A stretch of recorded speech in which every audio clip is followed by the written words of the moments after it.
కుప్పం. ఎన్నికలలో గెలుపు ఓటమి సహజం. ఎన్నికల్లో గెలవడం ఓడడం సర్వసహజమని, అయితే ఓడిన వారు గెలిచిన వారి వద్ద డబ్బు తీసుకున్నారని ప్రచారం చేయడం బాధాకరమంటూ టీడీపీ సీనియర్ నాయకులు గోపీనాథ్, డాక్టర్ సుధీర్లు అన్నారు. కుప్పం పట్టణంలోని టీడీపీ కార్యాలయం నందు జరిగిన సర్వసభ్య సమావేశంలో వారు మాట్లాడారు. ముందుగా గోపీనాథ్ మాట్లాడుతూ వైసీపీ హయాంలో కుప్పం పురపాలక సంఘం ఎన్నికలు జరిగిన సందర్భంగా 16వ వార్డు పరిధిలో డాక్టర్ సుధీర్ వైసీపీ చైర్మన్ అభ్యర్థిగా పోటీ చేయడం జరిగిందని, ఆ పరిస్థితుల్లో పార్టీ అధినేత ఆదేశానుసారం టీడీపీ తరపున తన కుమారుడు హర్ష ధర్మతేజను పోటీకి నిలబెట్టడం జరిగిందని తెలిపారు. ఈ ఎన్నికల్లో డాక్టర్ సుధీర్ గెలుపొంది వైసీపీ తరపున మున్సిపల్ చైర్మన్ గా కొనసాగిన సంగతి అందరికీ తెలిసిందే అన్నారు. టీడీపీ తరపున తన కుమారుని పోటీ చేయించిన తను వైసీపీ అభ్యర్థి వద్ద పెద్ద మొత్తంలో డబ్బు తీసుకుని ఓటమి పాలైనట్టుగా ప్రచారం జరగడం బాధాకరమని అన్నారు. 40 సంవత్సరాలుగా తెలుగుదేశం పార్టీలో తిరుగులేని నాయకుడిగా కొనసాగుతున్న తన రాజకీయ ఎదుగుదలను అడ్డుకోవడానికి కొంతమంది నాయకులు పని కట్టుకొని మరీ తనపై తప్పుడు ప్రచారం చేశారని తెలిపారు. అనంతరం డాక్టర్ సుధీర్ మాట్లాడుతూ తాను కుప్పం వచ్చిన నాటి నుండి గోపీనాథ్తో సత్సంబంధాలు ఉన్నాయని, తమ ఇద్దరి మధ్య మంచి స్నేహ సంబంధం ఉందని అన్నారు. అయితే గత మున్సిపల్ ఎన్నికల్లో తాను ఎవరికి డబ్బు ఇచ్చి గెలవలేదని, అప్పటి అధికార పార్టీ అభ్యర్థిని గెలిపించుకుంటే పట్టణ అభివృద్ధి చెందుతున్నదన్న ఆలోచనతో వైద్యుడిగా ప్రజలతో తనకున్న సత్సంబంధాలతో ప్రజలు తనకు ఓటు వేసి గెలిపించడం జరిగిందని అన్నారు. అంతేకాని డబ్బు ఎరచూపి తాను గెలవలేదని, అలాంటి అవసరం తనకు లేదని తెలియజేశారు. ప్రతి ఒక్కరికి ఇక్కడ చేసినటువంటి నా సోదరులందరికీ కూడా సోదరిమణులకు పేరు పేరున నా యొక్క నమస్కారాలు.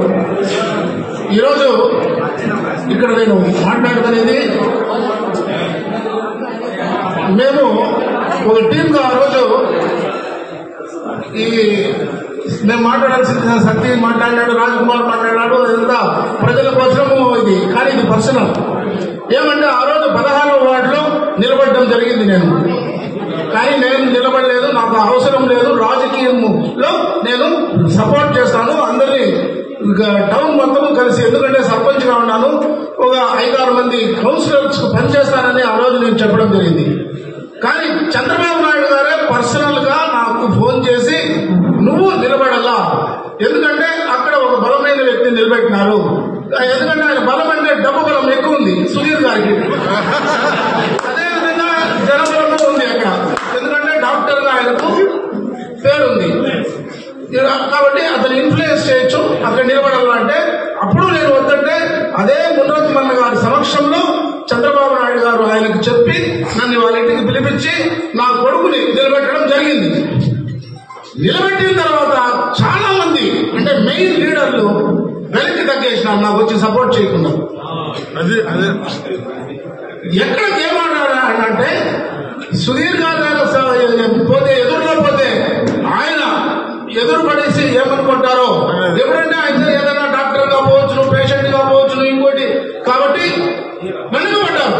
కానీ మేము ఒక చిన్న టీం, ఆర్ఆర్ఎల్ వచ్చి యూనిట్ ఇన్ఛార్జ్ గా ఉన్నాడు, సత్యేంద్ర శేఖర్ ఆ వార్డులో ఉన్నాడు, మెయిన్ గా మంజు ఉన్నాడు, శ్యామ్ ఉన్నాడు, ఉమర్ ఉన్నాడు, మన జాకీర్. కానీ అంతమంది లీడర్లు, చిన్న చిన్న లీడర్లు ఇంతమందిని వేసుకొని మెయిన్ గా నాకు వచ్చి నిలబడింది అనసూయమ్మ ఆంటీ. ఎక్కడి నుంచో ఎక్కడ పెట్టారంటే వాడు స్కూల్లో పెట్టేసినాడు. ఆ దొంగ ఓటర్లు అనేవాళ్ళు 400 మంది ఉన్నారు, లేదని చెప్పానండి ఇప్పుడు కూడా, ఎందుకంటే దొంగ ఓటర్లు చేర్చింది నిజం. ఆ 400 మంది మాకు తెలియదు, వాళ్ళ ముఖం తెలియదు, వాళ్ళ ఇది తెలియదు. కానీ ఆధార్ కార్డు, ఈ కార్డు, ఎందుకంటే ప్రభుత్వం వాళ్ళకి వాళ్ళకి కావాల్సినటువంటి మొత్తం సౌకర్యం చేయడం జరిగింది. ఆ 400 మంది ఇప్పుడు ఉన్నారు అదే వార్డులో, ఎందుకంటే మన రాజకుమార్ వచ్చి బాధ్యత నీది, బూత్ బాధ్యత నీది, నువ్వు 100% చేయాలంటే ఎక్కడ చేస్తాం? ఆ 400 మంది లేదు ఊర్లో, వాళ్ళు ఎక్కడున్నారో కూడా తెలియదు, వాళ్ళు ఎక్కడ పోయినారో కూడా తెలియదు. ఆ రోజు అవసరానికి ఆ రోజు మున్సిపల్ ఎలక్షన్స్ కోసం వాళ్ళని తెప్పించుకున్నారు, ఓట్లు వేయించుకున్నారు. తర్వాత వాళ్ళు ఆడిపోయినారో తెలియదు. ఆ రోజు వార్తలు పడినది ఇంకా ఉంటుంది, కనబడేది ఇంకా పాపము అక్కడ కొట్టారు ఎవరిని, ఈమెని కానీ మన వసంతమ్మని కానీ, ఇంకా మా మహిళలు చాలా మంది దెబ్బలు తిన్నారు. చంద్రకళమ్మ, శాంతారామన్ ఎక్కడో పోయినాడు, ప్రేమ కుమార్ ఇప్పుడు ఉంది బాగా గుర్తు, అదంతా సుధీర్ గారి గుర్తు. ఎంత బాధపడుతూ దాముకొని, ఎందుకంటే వ్యాపారస్తులు వీళ్ళు, వాళ్ళ వ్యాపారాన్ని దెబ్బపడతారేమో అనే ఒక భయం వేరే ఉంది. శ్యామ్ కానీ, మన మంజు కానీ, మన అమర్ కానీ, వీళ్ళందరూ కూడా ఆ వాటిలో ఉండేవాళ్ళు. గ్యాస్ చంద్రశేఖర్ అయితే బయట రాలేదు, ఎందుకంటే ఈయన వేరే పాయిజన్ ఇంజెక్షన్ సేవ్ చేసేది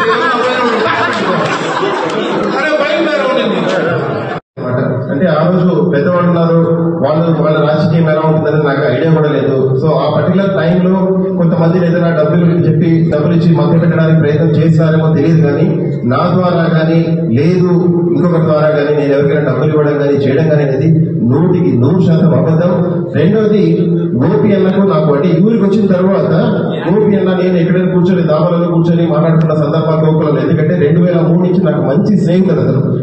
ఈ ఎన్నికలప్పుడు 2-3 సార్లు మేము తారసపడినప్పుడు కూడా ఇటువంటి పరిస్థితి వస్తుందా అని నాకు మంచి ఫ్రెండ్ ఆయన. ఇటువంటి పరిస్థితి ఎందుకు వచ్చిందా ఆయన అని చెప్పి చాలా బాధపడడం జరిగింది. అండ్ రెండోది, ఆయన నేను ఇచ్చే ఒక 30 లక్షలు 50 లక్షలు తీసుకొని అట్లా ఆలోచన నాకు లేదు, అవసరం నాకు లేదు, తీసుకోవాల్సిన దరిద్రమైన సిచ్యువేషన్ ఆయనకు లేదు, ఆ కర్మ ఆయనకు లేదు. ఎందుకంటే ఆయనకుండే ఆశలు ఎక్కడో ఉన్నాయన్నమాట. ఆయన ఇచ్చిన 30 లక్షలు 50 లక్షలు తీసుకున్న కారు కొట్టుకోవాల్సిన దరిద్రం ఆయనకి ఏర్పడి చెప్పండి. అవంతా కూడా అసత్యపు ప్రచారం. దయచేసి సభముఖంగా చెప్తున్నాను, 100% అబద్ధపు ప్రచారం అని చెప్పి మీ అందరికీ కూడా తెలియజేసుకుంటూ, మీరందరూ కూడా అనమాట అంటే నేను ఈరోజు ఈ స్థానంలో ఇక్కడ ఉండి మాట్లాడగలుగుతున్నాను అంతకంటే మళ్ళీ పెద్దలు నాకు ఈరోజు ఈ స్థానం ఇచ్చారనే దానికి మాత్రం దైవ సంకల్పం. ముఖ్యంగా చంద్రబాబు నాయుడు గారికి మరొకసారి నేను సభాముఖంగా ధన్యవాదాలు తెలియజేసుకుంటూ, పాడవలతకు ఖచ్చితంగా ఈ పార్టీలో నిజాయితీగా నికర్స్గా పనిచేస్తానని చెప్పి తెలియజేసుకుంటూ, మరీ ముఖ్యంగా అంటే మరొక మంచిదే అంటారనమాట. మేము మున్సిపల్ ఎన్నికలలో కూడా ఏ రోజు కూడా అంటే నాతో పాటు ఇక్కడ కూర్చోన్న పేరు నేను చెప్పకూడదు, బట్ వాళ్ళకి నాకు తెలుసు. నేను పోయినప్పుడు ఏం చెప్పానంటే, అమ్మా దయచేసి ఈ ఎన్నికలలో చంద్రబాబు నాయుడు గారిని చూడదండి, ఇది లోకల్ ఎన్నికలు అన్న తర్వాత కేవలం లోకల్ గా ఉండే క్యాండిడేట్ చూడడం మాత్రమే చేయండి అని చెప్పి రిక్వెస్ట్ చేయడం జరిగింది. అంటే డాక్టర్ గా నాకుండే ఒక సానుభూతితో వాళ్ళు ప్రాబబ్లీ నేను ఆ వార్డులో గెలవడం జరిగింది తప్ప ఏ డబ్బుతోనో ఇంకొక దానిలో గెలిచినానని చెప్పేసి నేను అనుకోవడం లేదు. కాకపోతే అన్ఫార్చునేట్ గా నేను చైర్మన్ అయిన తర్వాత కూడా వైఎస్ఆర్సీపీలో నాకు 4 వార్డులకు మాత్రమే పరిమితం చేశారు. మిగిలిన వార్డులో పలానా నాయకుడు ఉంటాడు, ఆ నాయకుడు వార్డులకు నువ్వు పోకూడదు, ఈ నాయకుడు వార్డులకు నువ్వు పోకూడదు అని చెప్పేసి చైర్మన్ కి ఇవ్వాల్సిన గౌరవం 1% కూడా అక్కడ నాకు దక్కలేదని చెప్పి తెలియజేసుకుంటూ, ఈ రోజు నాకు ఖచ్చితంగా సముచిత స్థానం వీళ్ళు కల్పించబోతున్నారు ఇది మనస్ఫూర్తిగా నేనైతే నమ్ముతున్నాను. ఖచ్చితంగా అంటే దాన్ని ఆశించేది నేను రాలేదు, ఖచ్చితంగా కష్టపడి ఖచ్చితంగా పని చేస్తాను. నా పనితీరు చూసుకొని ఖచ్చితంగా వాళ్ళు రేపు నాకు స్థానం ఇస్తారని చెప్పి తెలియజేసుకుంటూ, మరీ ముఖ్యంగా చంద్రబాబు నాయుడు గారి విజనరీ ఏదైతే నేను 2-3 సార్లు అక్కడ పార్టీకి సంబంధించి చేరడానికి పోయినప్పుడు, సార్తో మాట్లాడడానికి పోయినప్పుడు పెద్ద వ్యక్తులు ఉండేటోడు, ఏమైనా చదువుకున్నాడు ఏమైనా గుర్తుందా, ఎక్కడ విజయనగరం ఆ పార్టీలో అని చెప్పేసి అడగడం జరిగింది అనమాట. కాకపోతే ఒకటి ఏంటంటే ఆ రోజు సమయం అక్కడ ఉండింది. సో ఆ రోజు సందర్భాన్ని బట్టి నాకున్న ఇబ్బందుల్ని బట్టి నేను ఒక తప్పు నిర్ణయం తీసుకోవడం జరిగింది. భవిష్యత్తులో ఈ తప్పు మళ్ళీ జరగదని చెప్పి తెలియజేసుకుంటూ, సో గతంలో అంటే వేరే పార్టీలో ఉన్నోళ్ళు ఫర్ ఎగ్జాంపుల్ కన్నా కానీ మన సురేష్ సార్ కానీ వీళ్ళందరూ కూడా అనమాట ఈ రోజు చంద్రబాబు నాయుడు గారిని నమ్మి ఈ పార్టీలోకి రావడం జరిగింది. వారి పందాలను కూడా నేను కూడా ఈ పార్టీలోకి రావడం మనస్ఫూర్తిగా పనిచేస్తానని చెప్పి సభాముఖంగా అందరికీ కూడా మరొకసారి తెలియజేసుకుంటూ, గతంలో నా వల్ల ఏమైనా తప్పులు జరిగింటే మరొకసారి మీరు పెద్ద మనసుతో భరించమని చెప్పి తెలియజేసుకుంటూ, జై తెలుగుదేశం, జై చంద్రబాబు నాయుడు.